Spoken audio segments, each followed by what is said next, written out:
looks like a normal medical scene, but it isn't. It's atomic energy at work, as a blessing. And this looks like what it is, devastation due to an atomic blast. Must atomic energy lead only to destruction like this? Or can it be used as it is here, a blessing to mankind? Here is Fred McMurray with an answer to that question. Hello, everybody. I'm Fred McMurray. You have just seen some pictures showing the devastating destruction of atomic energy, and also some pictures showing that atomic energy can be a force for good. And these are just a few of the wonderful and until recently secret motion picture scenes which we are going to show you. Now, I think I'm an average American citizen, like most of you, and when I hear the word atom, I immediately think of the word bomb, which shows you how very little I know about atomic energy. But I've been asked to come here by Father Keller, the founder of the Quit movement, and to help him in presenting this film. And so here I am. And now, Father James Keller. Thank you very much, Fred, for being with us. Father, tell me, how did you ever happen to get interested in atomic energy?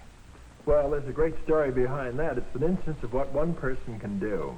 One day, a man in the atomic energy field dropped in here at our office and said that he'd heard we were going to make 30 pictures, 30 Christopher pictures, to get people of quality into the fields that count. You're just to make one on atomic energy. And I looked at him. I wondered how we could ever do that. And he didn't pay any attention to my protesting. And he said, well, if you do, if you can show that this power is from God and it can be used for research into medicine and agriculture, industry, and countless other ways, it may have a great effect in benefiting mankind for the future. And you said if you don't, or some movement like yours doesn't, most of us may be blasted off the face of the earth. Well, he couldn't have put it any stronger, could he? It frightened me at first, but then I got over the shock quickly, and then I saw it a tremendous challenge. Even if you could have the smallest, most insignificant part in changing this power from destructive to a constructive force and use it as God intended as a benefit for mankind, that'd be a thrill. So we started right away to get into it, and I've been fiddling around ever since, trying to get scripts, everything else, and I think we've just about hit it. So we plan not only to do one film, we'd like to do about 2 or 3 films on atomic energy. Well, I think now we ought to get into the picture, bring it to the friends, Fred. This is Hal Gibney. I will act as your guide as we look at these atomic energy pictures which Fred McMurray and Father Keller just spoke to you about. You are now looking at scientists at work at a most vital function in atomic energy, the production of what is known as radioactive materials. It looks big and confusing and kind of complicated, doesn't it? Well, for the average person not steeped in scientific knowledge, it is complicated. But we don't intend in these pictures to try to explain the miracle of atomic energy. We hope to show only how this God-given force can be used as a blessing. For example, let us look in on a famous cancer research hospital and get a close look at atomic energy working as a benefit for mankind. This girl is suffering from one of mankind's most dreaded diseases, cancer. She has cancer of the thyroid gland. A few years ago, this would have meant her case was hopeless unless radical surgery was used. This glass looks like it has plain water in it, but actually it contains hope. Hope in the form of a radioactive iodine solution. Most people know that iodine is used in treating thyroid, but let's explain where this radioactive business comes in. By splitting the atoms of iodine, you get the radioactive iodine solution the girl is drinking. Here we see the young lady on the examination table. Suppose instead of the radioactive solution she had swallowed, a tiny wristwatch. If you could listen closely enough, you could hear it ticking in her throat. The little bit of atomic energy in that solution starts sending out signals from her throat in somewhat the same way as the ticking of the watch. The apparatus suspended above her neck is picking up the so-called ticking. So the radioactive solution produced by atomic study is helping the doctor in his efforts to help the girl. You can imagine how thrilled she is to know that there is one more ray of hope for her. let us look at the many places in America where, for many years, thousands have worked in the field of atomic energy. Here's the main headquarters of the Atomic Energy Commission in Washington, D.C. Branching out from this central headquarters is a vast network of projects. This is the Brookhaven National Laboratory in Upton, New York, where one of our greatest atomic furnaces is located. At the Hanford Works in the state of Washington, a tremendous program in health physics is underway. And this is the Plant Industry Station at Beltsville, Maryland. They're using atomic energy to learn more about growth and nutrition of plants. In Schenectady, New York, at the Knowles Atomic Power Laboratory, scientists are studying how atomic energy can be used for power. Here is Oak Ridge Laboratory, where the radioactive iodine came from that brought the smile of hope to our girl in the first scenes. At the University of California in Los Angeles, there is an important project. In the deserts of New Mexico at Los Alamos, there is another. And at New Brunswick, New Jersey, still another. In Idaho, there is an important atomic energy testing station. Finally, there is the Argonne National Laboratory in Chicago. While we are here, let us go inside and see a remarkable example of the ingenuity which man has utilized in dealing with the potentially dangerous forces of atomic energy. Here is a testing room where various metals and materials are subjected to intense radiation. This room is shielded by concrete walls 3 feet thick. Just think of it. A force you can't see or feel, and yet it is so powerful it has to be shielded by 3-foot walls. In order to handle the materials in this dangerous place, the Argonne workers have invented a fantastically wonderful pair of artificial hands operated by remote control. These robot hands are designed to imitate the 7 human motions employed in grasping, lifting, moving, and turning objects. Here is a man who has practically 4 hands. Isn't that something? You'll note that he has his fingers inserted into metal finger tubes. Every motion that he makes with his fingers and hands is exactly duplicated through remote control by the mechanical hands inside the testing room. He's watching his other pair of hands through a window built of laminated layers of glass to a thickness of 3 feet. You are now looking through this 3-foot thick window at the mechanical hands. And here is what he is pulling out. In each of these containers is a small portion of some element that has just been made radioactive. These are the tracers used in various experiments, both in science and in industry. All over the United States, in laboratories, in greenhouses, in the open fields, thousands of workers are learning more about how plants grow, how they use the materials in the soil. From what they find out in experiments such as you see here, they'll be able to put fertilizers to better use and so get better crops.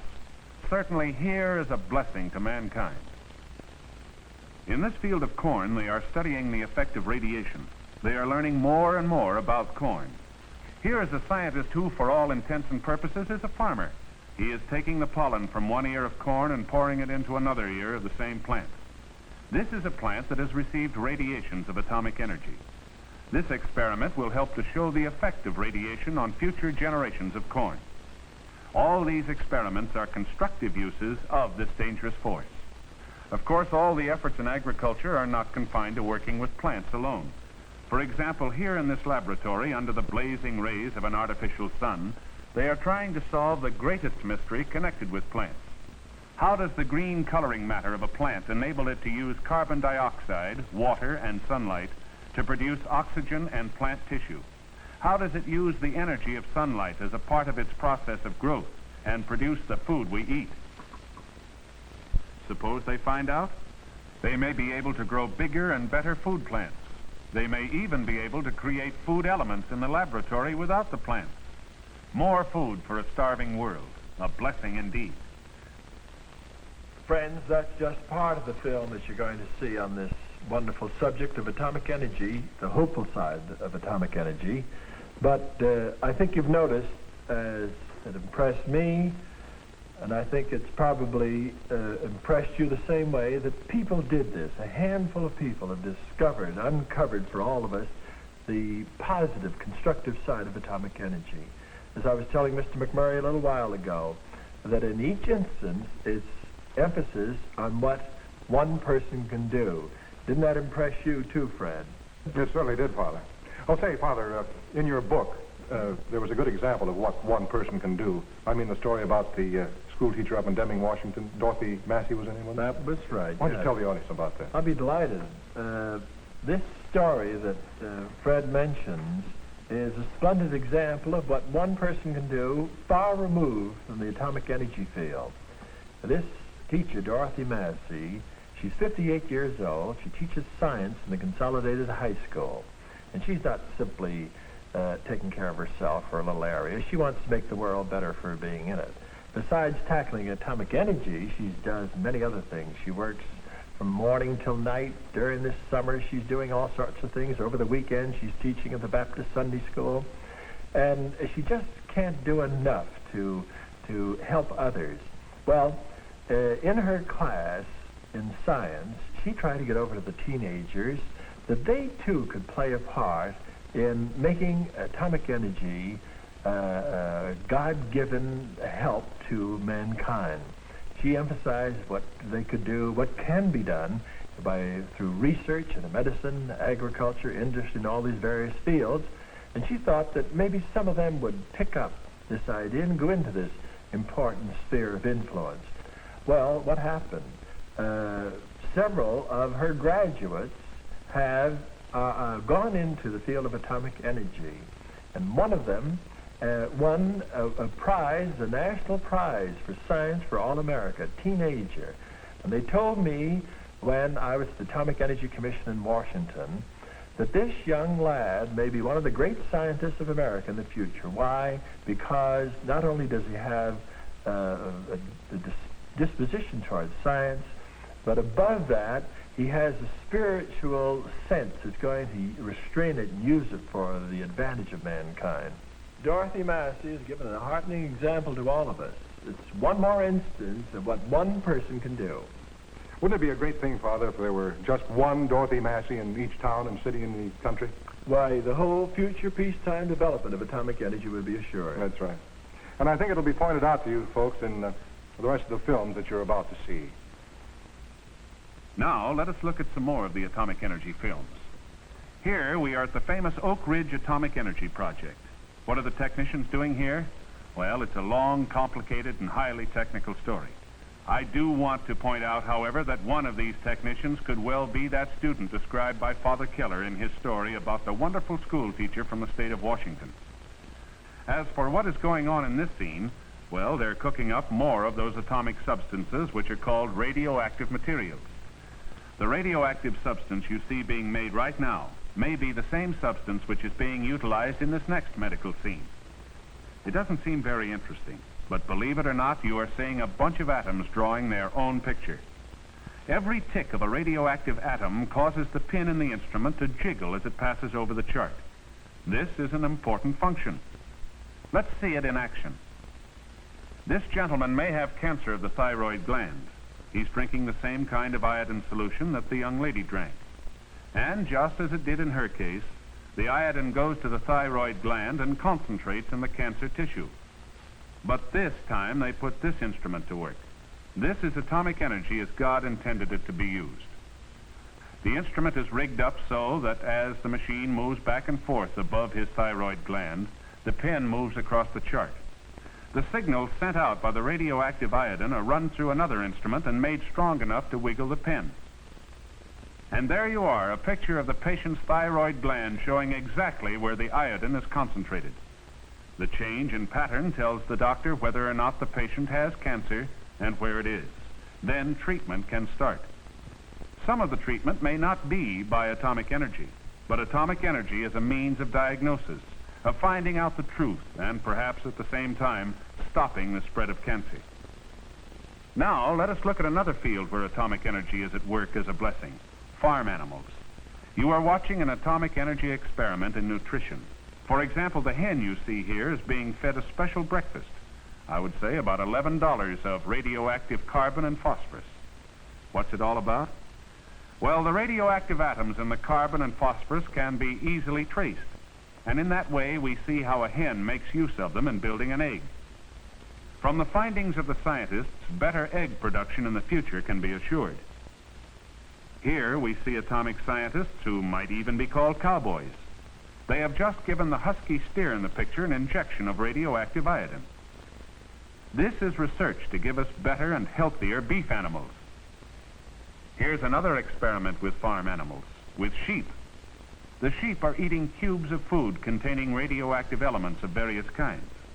It doesn't harm the sheep, but it gives us a means of finding out how to build better lamb chops and mutton for the future. Now let us look at another scene of atomic energy at work as a possible lifesaver. This time we are going to look at a radioactive substance called gallium. Even though the gallium substance you see being handled is going to be put into a patient's body, the laboratory worker must be extremely careful in his handling of it. After all, he handles the stuff day in and day out, and he must be careful not to come into too close contact with it. That is why it is shielded by thick bricks, and why he handles it at the end of a piece of twine. When this man was brought to the Cancer Research Hospital, his case was extremely serious. He had a cancer of the chest. It was spreading in spite of all ordinary treatment. His condition finally came to the attention of one of the 22 Southern medical schools that cooperate with the Atomic Energy Commission's Oak Ridge Institute of Nuclear Studies in operating this hospital. He readily agreed to being given an experimental shot of radioactive gallium. The doctors want to know if the powerful rays from this element being dripped into the man's blood will help this type of cancer. There it goes. Drip, drip, drip. Every drop is a soldier in a new kind of army. An army that is fighting with God against the forces of disease. This man needs all the help he can get from those little particles of radioactive gallium.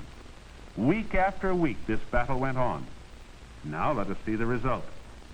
You might think the patient is worse because he's on the operating table. Actually, this is another step in his fight against cancer, the fight in which he now has an ally in atomic energy.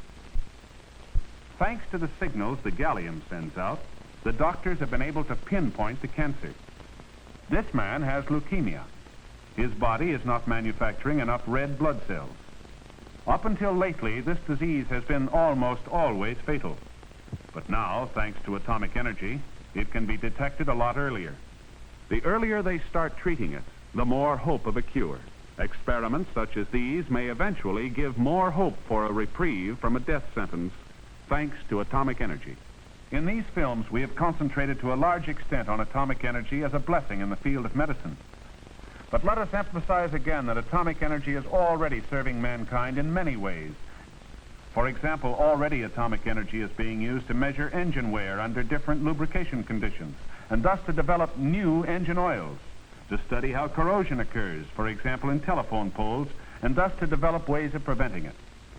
To study the process by which gasoline may be produced synthetically from coal and oil, and thus to find ways of improving it. To propel ships at sea with plants powered by atomic energy, to study tire wear and thus to develop better tires, and to study nutritional deficiencies in humans and animals and find ways to correct them. Yes, this is atomic energy at work, not as a force for evil, but as a force for good, at work as God intended it to be. And in this field, so many, many more people of goodwill and high character are needed to supplement the present great army of workers. Men and women of all professions and trades are needed.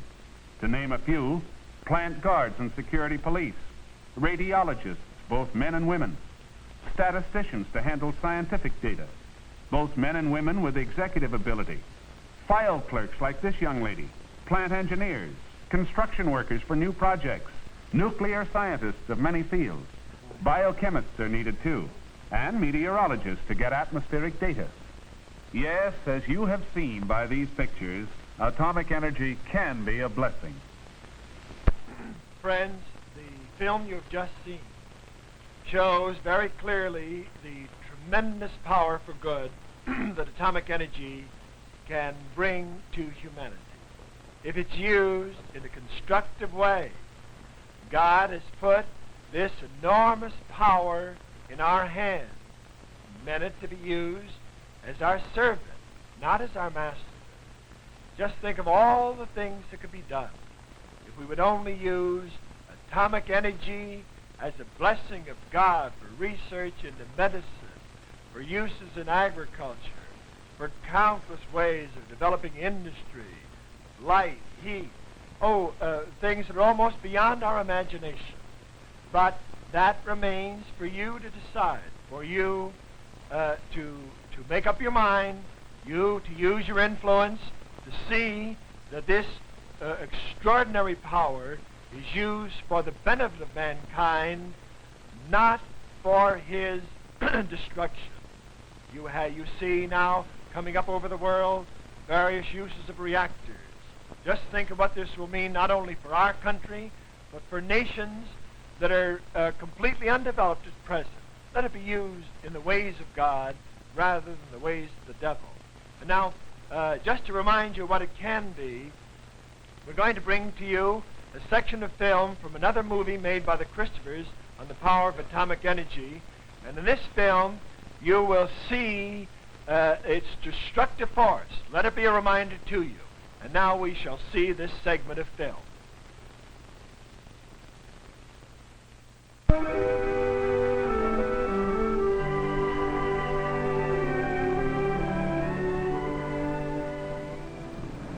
She asleep?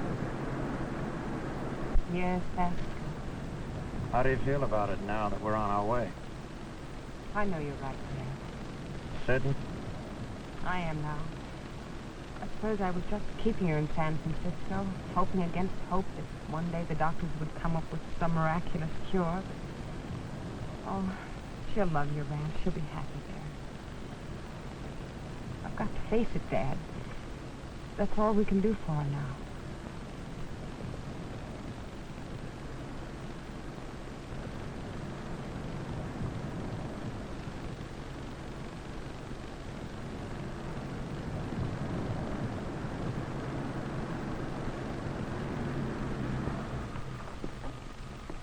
You'll have to wait here a while.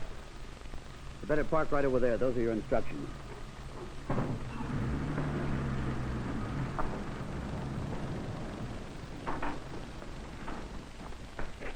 What's going on? You got yourself a front seat to something you're not going to forget so quick. See that hill? You'll see it light up like you never saw light before. Any minute now, they're going to test an atomic bomb. Dad, let's turn back. Wouldn't get very far. Ought to go off any minute now. But what about Vivian? She'll be terrified. It'll be just like fireworks for her. She doesn't know what it means. We'll be the ones who'll be frightened.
Now, for our Christopher thought for the week, I think this text is particularly appropriate.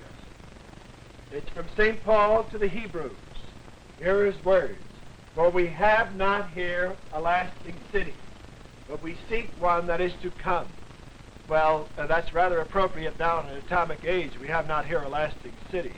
But even before atomic energy, before atomic bombs and hydrogen bombs came along, we're only here for a while, but at least God wanted us to have a little foretaste of heaven on earth. He meant us to have peace. He meant us to use all the powers of the earth for our benefit, not for our destruction. Try to make atomic energy a force for good. Now in the Christophers, as we mentioned many times before, we have no organization, no memberships, no meetings, no dues. We pass along little suggestions, indications of what others have done in our monthly news notes, that we send to 1 million people at the present time. And we will be glad to send them to you. All you need to do is send a postcard to the Christophers, New York, 17 New York. We will be glad to send them to you without any cost whatever. Keep in mind, as we try to emphasize over and over again, the part that you can play in changing this world. This is your world. And God wants you to reach out to the world. Reach out to everybody. All of humanity is nothing more than you over and over again. Show that this 20th century in which we're privileged to live can do something that's going to help man. We've achieved many things in a physical, mechanical way, but let us not forget that it has remained for our day to bring to humanity universal death and destruction if we mishandle atomic and hydrogen energy. Do your part to show that this can be a servant of man, used for his benefit. And then, once you are reaching out to the field, you must do more than simply take an attitude of wishful thinking. You must do something. Take an interest in your government. Take an interest in your schools, in your radio, in your television, all your means of communication. Better literature, better everything that's going to fill them with good ideas instead of reducing them to the status of a brute. There'll be less and less of brutality the more we bring into our hearts the peace and love that God wants us to have. Don't forget the part that you can play. No matter who you are or what you are, no matter what your circumstances may be, there is a part that you personally can play in changing the whole world for the better. Do your part, and you will be happy because you've done your part. Thank you, and God bless you. This is a presentation of the Christophers,